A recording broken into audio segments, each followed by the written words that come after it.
성경 말씀 요한일서 1장 9절 말씀입니다. 제가 봉독해 드립니다. 만일 우리가 우리 죄를 자백하면 그는 미쁘시고 의로우사 우리 죄를 사하시며 우리를 모든 불의에서 깨끗하게 하실 것이요. 아멘. 못 보던 친구도 한 명 와 있고요.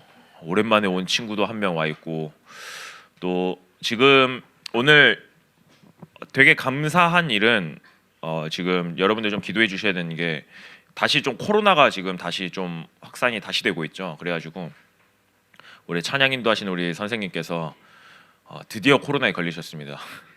드디어 그분은 원래 제가 알기로 코로나 안 걸린 걸로 알고 있는데 드디어 코로나에 걸리셨고요. 그럼 중등부에서 저 빼고 다 걸리셨나요?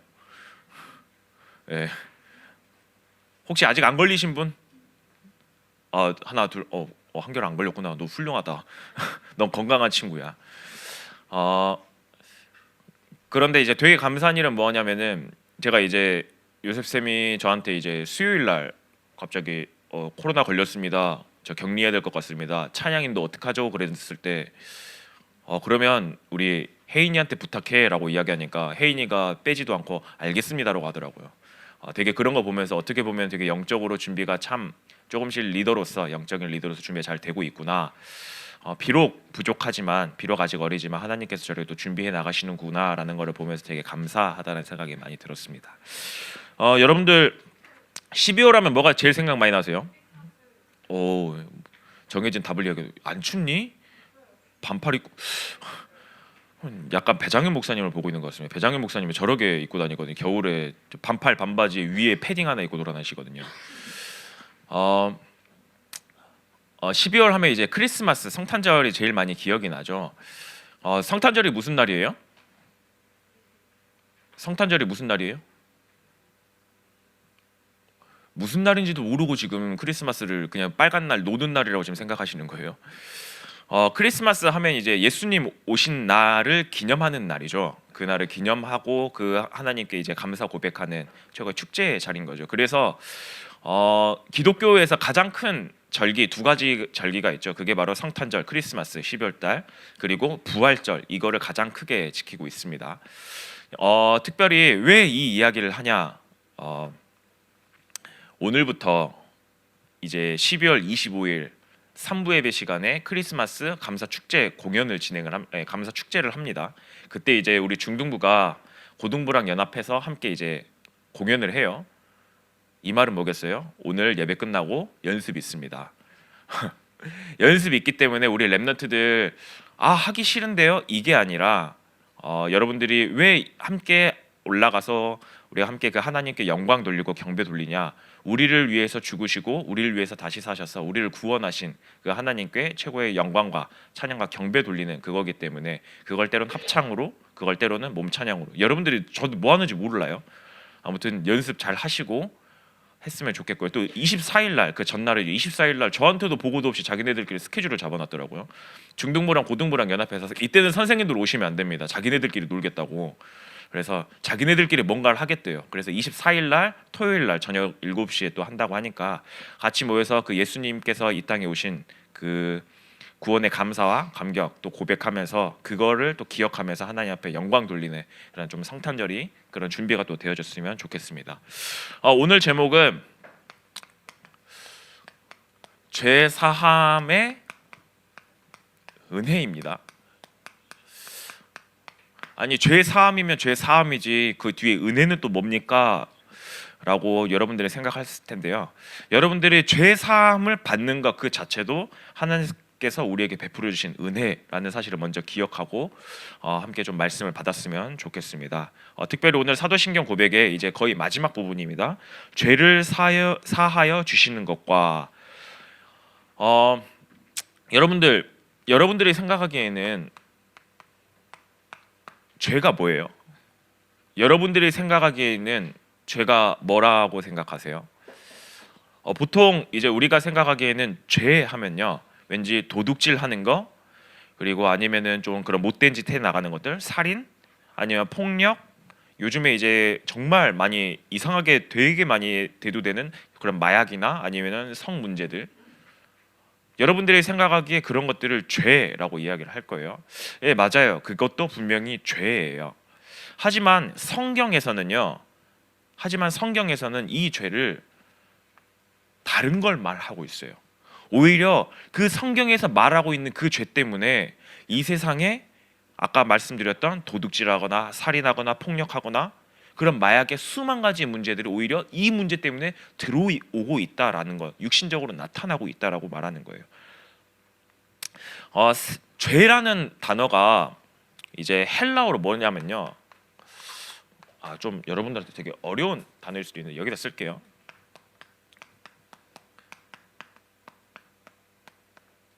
네, 왜 이렇게 쓰죠? 하마르티아라고 여러분들이 뭐 처음 들어본 단어일 겁니다. 하마르티아라고 하는데요. 이게 무슨 뜻이냐라고 했을 때 관역에서 벗어나다라는 뜻을 가지고 있어요. 죄라는 단어는 하마르티아, 성경에서 헬라어로 하마르티아라고 이야기를 하는데 이 뜻이 무엇이냐라고 했을 때 관역에서 벗어나는 거예요. 자, 이 부분을 가지고 한번 생각해 보면 성경에서 말하고 있는 죄는 뭐냐? 원래 하나님이 인간을 어떻게 창조하셨죠? 하나님의 형상대로 창조했어요. 하나님의 형상대로 창조했는데 그러면서 하나님과 함께할 때 가장 행복한 사람이에요. 그렇게 존재되어 있어요. 그 방향대로 하나님이 원하는 방향대로 가야 돼요. 그게 올바른 순리예요. 근데 이 방향대로 가지 않고 관역에서 벗어났어요. 이것과 벗어나기 시작한 거예요. 그걸 보고 죄라고 이야기를 하는데 그 죄가 뭐예요? 네, 사단이란 존재가 여러분들을 미혹하기 시작해요. 사단이란 존재가 여러분들을 미혹하기 시작해서 어떻게 해요? 하나님의 말씀에 불순종하게 만듭니다. 하나님이 원하는 방향대로 가지 못하게끔 불순종하게 해요. 그 결과 어떻게 돼요? 하나님을 떠나버리게 됐어요. 하나님과 함께해야 가장 행복해야 된 인간이 어떻게 됐어요? 사단에게 속아서요. 하나님의 말씀에 불순종하게 되고요. 결국에는 하나님을 떠나게 됐어요. 하마르티아, 딱 그거랑 똑같잖아요. 하나님의 목표와 하나님과 함께해야 할 인간이 그때 가장 행복할 인간이 그 하나님과 멀어져 버린 거예요. 하나님 완전 떠나진 거예요. 말 그대로 관약을 여기를 보고 쏴야 되는데 하나님을 돌아서 여기를 보고 쏘는 거예요. 지금 그 상태를 죄라고 이야기를 하고 있는 겁니다. 이걸 보고 무슨 죄라고 이야기를 하냐?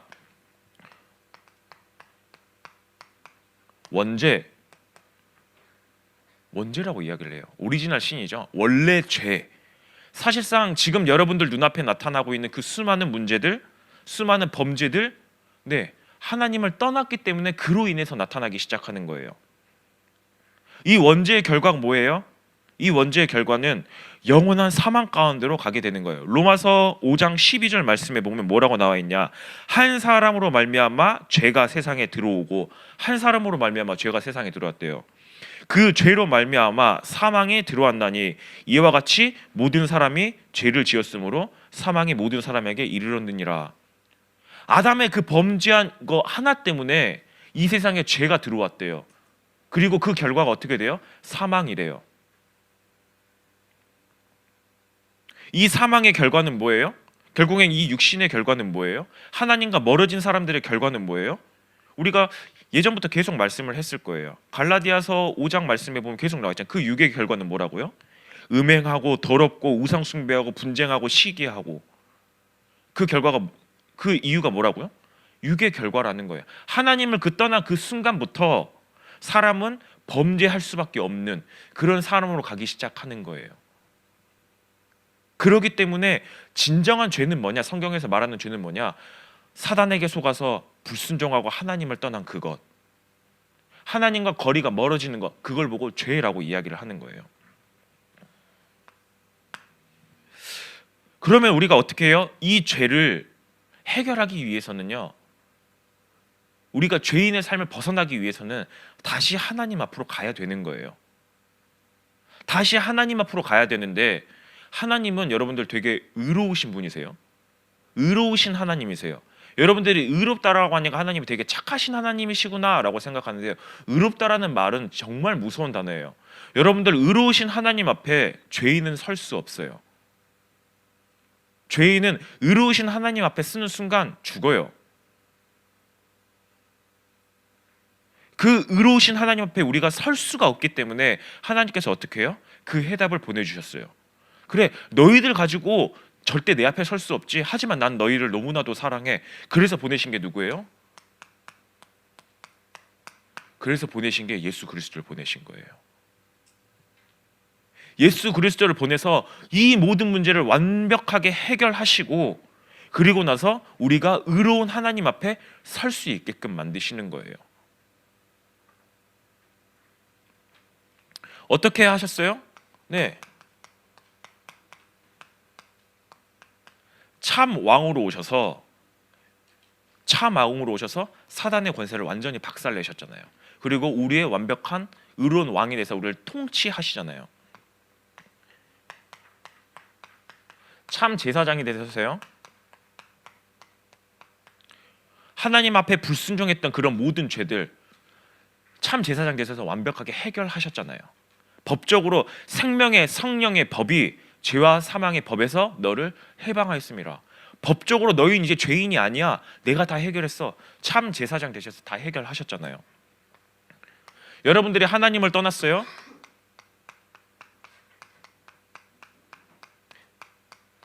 네, 참 선지자 되셔서요, 하나님 만나는 길을 여셨잖아요. 요한복음 14장 6절 말씀해 보면 내가 곧 길이요 진리요 생명이니 어떻게 나로 말미암지 않고는 아버지께로 올 자가 없느니라. 네, 이 엄청난 원죄를, 우리는 해결할 수 없는 이 원죄를 어떻게 해요? 하나님께서 너희들 해결 못하지? 내가 그러기 때문에 예수 그리스도를 너희들에게 보낼 거야. 예수를 너희들에게 보낼 거야. 그래서 이 그리스도의 일을 감당하게끔 할 거야. 그렇게 해서 너희들을 두 번 다시 죄인이라고 부르지 않게끔 할 거야. 하나님께서 그렇게 약속하시는 거예요. 그래서 어떻게 해요? 여기 이야기했잖아요. 한 사람으로 말미암아 죄가 임했대요. 근데 반대로 한 사람으로 말미암아 죄가 해결이 된 거예요. 로마서 5장 17절 말씀에 보면 한 사람의 범죄로 말미암아 사망이 그 한 사람을 통하여 왕노릇 하였은즉 더욱 은혜와 의의 선물이 넘치게 받은 자들은 한 분 예수 그리스도를 통하여 생명에서 왕노릇한대요. 근데 여기 있으면요, 사망에서 왕노릇하는 거예요. 한 사람으로 말미암아 사망에서 왕노릇하는데요, 반대로 여기서는 예수 그리스도라는 그 사람 한 분 때문에, 그분 한 분 때문에 생명에서 우리가 왕노릇할 수 있는 거예요. 단 한 사람, 누구요? 예수 그리스도.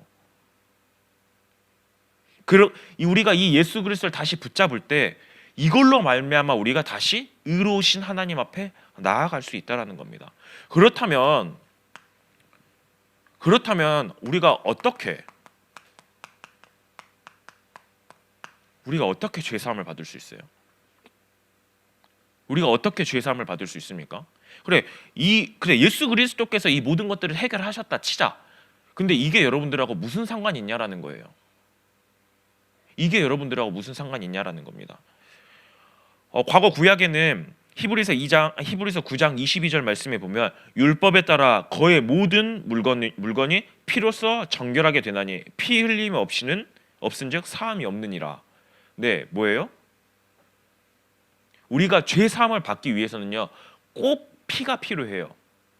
꼭 피가 필요해요. 그래서 구약 시대 때 괜히 양을 잡고 소를 잡고 염소를 잡아왔던 그 이유가 뭐냐? 그 피 때문에 그런 거예요. 그 피값을 받기 위해서 그런 거예요. 그렇기 때문에 그렇게 열심히 잡아서 제사를 드렸던 거예요.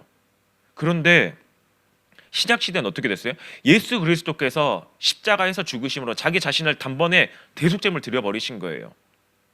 대속제물 드리시면서 그러면서 더 이상의 제사는 필요 없어. 나 붙잡으면 되는 거야.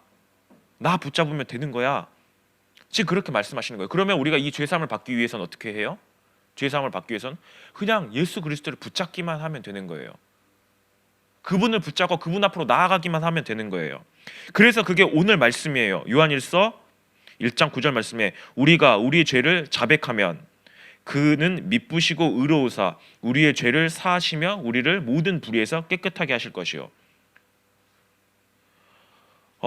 우리가 하나님 앞에서 하나님 우리는 죄인입니다. 그렇기 때문에 하나님 정말 나에게는 예수 그리스도가 필요합니다. 그 기도하는 그 순간 하나님께서는 의로우시고 미쁘시기 때문에 너무나도 우리를 사랑하시기 때문에 우리의 죄를 그랬던 그 붉었던 죄를 눈과 같이 희게 만들어 버리시는 거예요. 너는 이제 더 이상 죄인이 아니야. 하나님께서 그렇게 말씀하시는 거예요. 그래서 여러분들이 영접 기도할 때 그래서 뭐라고 기도해요? 영접 기도할 때 하나님 나는 죄인입니다라고 고백하는 이유가 이 죄를 자복하는 거예요. 하나님 앞에. 하나님 나는 하나님을 알지 못했던 그런 죄인입니다. 하지만 하나님 지금 이 시간 나 그 그리스도를 붙잡습니다. 그 하나님을 어떻게 해요? 네. 영접합니다. 다른 말로는 나의 주인 되어 주세요. 이 진정한 이 죄를 해결할 수 있는 유일한 방법이 무엇이냐? 이 죄를 해결할 수 있는 유일한 방법, 이 예수 그리스도를 나의 주인으로 영접하는 그것밖에 없다라는 거예요. 근데 여러분들이 그러면은 구원받았으면은 이제 더 이상 저는 죄인이 아니네. 그럼 저는 죄를 뭐 안 짓겠네요. 근데 여러분들 살면서 어때요? 계속해서 죄 짓잖아요. 부모님 말씀 좀 이렇게 표현하기도 좀 뭐하지만 더럽게 안 듣잖아요. 그리고 툭하면 부모님한테 뭐 하기 위해서 거짓말 하잖아요. 그런 것들 다 죄인데요. 그런 것들이 다 죄인데요. 계속해서 예배를 드리려고 할 때마다 자꾸 딴 생각하고 자꾸 딴짓하고 하나님과 점점 거리가 멀어지는데요. 네, 사단은 지금도 하나님의 자녀들을 어떻게 해요? 하나님과 거리를 멀어지게끔 만드는 거예요. 구원 받았어도요. 사단은 계속해서 하나님과 거리를 멀어지게끔 만드는 거예요. 구원받은 백성들조차도요. 근데 여러분들이 그럼 어떻게 하면 이 죄를 깨닫습니까? 심지어 여러분들이 이게 죄인지조차도 모르고 갈 때가 너무나도 많아요. 내가 지금 죄를 짓고 있나? 이런지도 모르고 갈 때가 너무나도 많아요. 근데 참 신기하죠. 여러분들의 죄를 깨닫게 하시는 분도 누구신 줄 아세요? 여러분들이 잘나서 깨닫는 게 아니에요. 여러분들이 갑자기 어느 날 한참 하다가 양심에 내가 이거 범죄하는 것 같은데? 되게 그런 것 같죠? 아니요. 여러분들에게 죄를 깨닫게 하시는 분도 누구시냐? 네, 성령 하나님께서 여러분들의 죄를 깨닫게끔 하시는 거예요. 그래서 신학적으로 여러분들이 구원받을 때 어떻게 하냐? 성령 하나님께서 여러분들에게 마음에 감동을 주사 내가 하나님을 영접할 마음을 준다라고 이야기를 해요. 그렇게 해서 내가 나는 정말 죄인이구나 라는 걸 깨닫게끔 하세요. 성령 하나님께서 그 사역을 하시는 거예요. 요한복음 16장 8절 말씀에 보면 나와 있잖아요. 성령 하나님은 죄에 대하여, 의에 대하여, 심판에 대하여 세상을 책망하신대요. 하나님께서는 어떻게 해요? 이거 죄야, 잘못된 거야. 너 지금 잘못된 길로 가고 있어. 그걸 깨닫게끔 하신다라는 거예요. 여러분들의 잘나서 깨닫는 거 아니에요. 하나님께서 우리에게 은혜를 베풀어 주시기 때문에 이게 잘못된 길이구나, 이게 죄구나라는 걸 우리가 깨닫게 되는 겁니다. 그래서 어떻게 해요? 우리가 다시 내가 잘못된 길로 가고 있구나. 그러기 때문에 어떻게 해요? 내가 다시 하나님 앞으로 돌아가야 되겠구나. 이거를 깨닫게 하시는 분도, 엎드리게 하시는 분도 하나님이시라는 거예요. 구원받은 성도가 세상에 살면서요, 죄를 너무나도 많이 지을 때도 있어요. 구원받았지만 왜요? 계속 예전부터 말씀했잖아요. 죄의 잔재들이 우리 안에 계속 남아있기 때문에요. 근데 그 죄의 잔재들, 즉 사단이 계속해서 우리를 공격해 들어오는 그 죄의 잔재들, 이거를 이길 수 있는 유일한 방법도 뭐예요? 그 이길 수 있는 힘을 주시는 것도 하나님이시라는 거예요. 그것도 성령 하나님께서 주시다라는 거예요. 그 성령 하나님께서 우리에게 힘을 주시고 은혜를 베풀어 주셔야 이 죄의 잔재들과 싸워서 우리가 이길 수가 있고요. 우리 마음속에 일어나는 그 죄의 잔재들을 누를 수가 있는 거예요. 그렇기 때문에 죄 사함의 은혜, 죄 사함, 내가 뭔가 열심히 잘해서 내가 열심히 기도해서 죄 사함을 받는 게 아니라 하나님께서 우리에게 죄라는 것을 깨닫게 해주시고 그 죄 네 힘으로 이길 수 없지. 그렇기 때문에 내가 힘 줄 거야. 그 힘 가지고 그 죄를 이겨내갈 수 있는 거예요. 그렇기 때문에 그 모든 것들이 뭐예요? 은혜라는 겁니다. 하나님의 은혜라는 거예요. 그렇다면 여러분들은 이 땅에 살면서 어떻게 해야 돼요? 여러분들이 그럼 이 땅에 살면서 이 죄를 이길 수 있는 유일한 방법이 뭐예요? 네, 계속해서 성령 하나님 앞에 기도하면서 하나님, 나에게 매일 은혜 베풀어 주세요. 하나님, 매일 나에게 죄를 이길 수 있도록 성령으로 충만하게 해주세요. 사실상 이 기도하는 게 여러분들이 죄를 이길 수 있는, 여러분들의 삶 가운데서 자꾸 범죄하는 이 모든 것들을 이길 수 있는 하나님의 은혜라는 겁니다.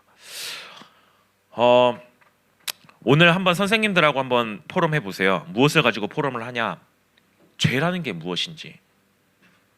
죄? 그냥 단순하게 내가 부모님 말씀 안 듣고 그냥 내가 거짓말하고 도둑질하고 그냥 범죄하는 것들이 그게 진정한 죄인지, 아니면 그것 이전에 더 큰 죄가 무엇인지, 그리고 이 죄 여러분들이 아무리 노력해도 고쳐지지가 않잖아요. 그럼 이 죄를 이길 수 있는 유일한 방법이 무엇인지, 여러분들 좀 그렇게 생각해 보시면 됩니다. 여러분들 핸드폰을 그만하고 싶어도 핸드폰은 그만 안 되잖아요. TV를 그만 보고 싶어도, 또 게임을 그만하고 싶어도 안 되는 거 너무나도 많잖아요. 그것 때문에 여러분들 계속 부모님과의 갈등 되게 심하잖아요. 그런 부분들을 내 힘으로 이길 수 없기 때문에 누구의 힘이 필요하다는 거예요? 성령 하나님의 힘이 필요하다는 거예요. 그 하나님 앞에 그 힘을 구하면서 하나님, 지금 이 시간 나에게 성령으로 충만케 하여 주시옵소서. 사실상 그게 여러분들이 안 되어지는 모든 것들을 이길 수 있는, 또 여러분들에게 일어나는 그 죄를 이길 수 있는 유일한 방법입니다. 한번 선생님들하고 그런 포럼을 해 나가시면서 이번 한 주간 하나님이 우리에게 베풀어 주신 그 은혜를 정말 기도하고 기억하는 그런 우리 모든 렘넌트들이 됐으면 좋겠습니다. 함께 합심으로 기도했으면 좋겠습니다.